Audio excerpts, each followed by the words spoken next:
Aujourd'hui, Évangile selon saint Jean, chapitre 6, à partir du verset 59.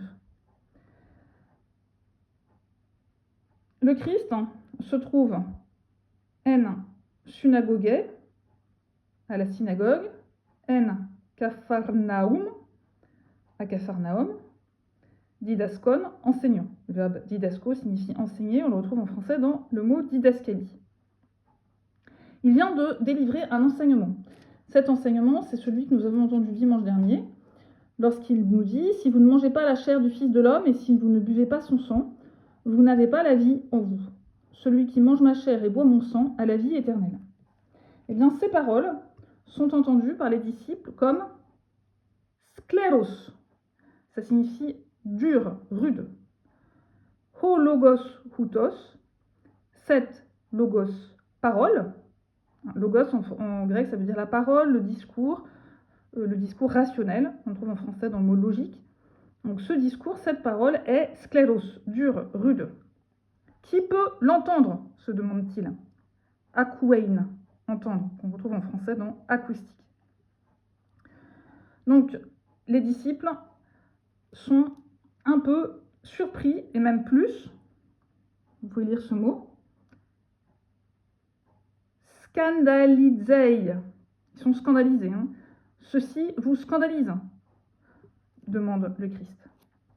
Donc ça me paraît être un premier point important de cet évangile. Alors, il y aurait un autre point qu'on pourrait creuser, c'est toujours la question sur l'esprit qui est dit là, to zdao poiun, le faiseur, poiun, zdao, de vie. Vous voyez comment en grec on peut associer les radicaux entre eux pour former deux mots. To pneuma, le souffle, est le faiseur de vie. Mais l'autre point important à mon avis dans cet évangile, c'est le fait que le Christ annonce qu'il va être trahi. En effet, si un certain nombre de disciples s'éloignent de lui à cause de cette parole rude, les apôtres, eux, vont rester. Le Christ les met à l'épreuve en leur demandant s'ils vont eux aussi s'éloigner de lui. Et vous avez un des apôtres, là, Simon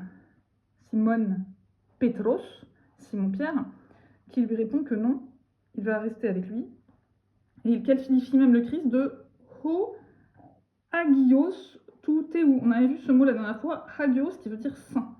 Le saint tu teu de Dieu. Donc Simon reste avec lui, et là le Christ ajoute, alors ça ne va pas être tout à fait dans l'évangile de demain, peut-être un peu plus tard, qu'il ne les a pas choisis 12, dodeka, et qu'il y en a un parmi eux qui va le trahir. Alors il le qualifie, vous voyez, de diabolos, de diable. C'est celui qui s'insère pour diviser, qui s'insère entre deux personnes, entre deux choses pour les diviser. C'est aussi celui qui calomnie. Donc ce personnage-là, bien sûr, c'est Ioudan Simonos Iscariotou.